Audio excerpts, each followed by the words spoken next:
Robert Hossein, c'est l'homme qui a réussi à concilier deux choses réputées inconciliables. D'abord, l'éclectisme, il a à peu près tout fait. Et puis surtout, rendre populaire une discipline, l'histoire et le roman national.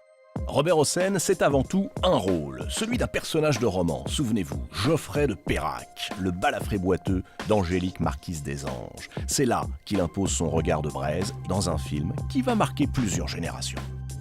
Cet enfant d'artiste, originaire d'Ukraine et d'Azerbaïdjan, est né à Paris en 1927. Et c'est au cours Simon qu'il fait ses armes de comédien. Son rôle dans Le Diable boiteux de Sacha Guitry marque ses débuts au cinéma.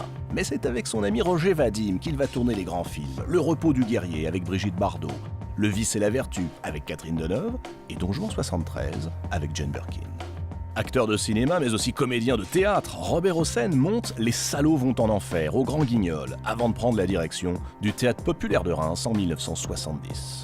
C'est une école où on y apprend le théâtre et on apprend des tas de jeunes comédiens à devenir des comédiens, mais aussi peut-être essayer de devenir simplement des êtres humains, quoi.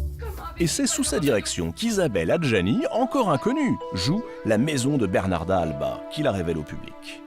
En 1980, Robert Hossein monte Les Misérables, comédie musicale reprise à Broadway, et puis il développe des spectacles historiques, comme Danton et Robespierre. Il dirige le théâtre de Marigny jusqu'en 2008 et il marque le théâtre français et les grandes fresques historiques. Robert Hossein a parfaitement réussi la mission qu'il s'était fixée, rendre l'histoire de France populaire.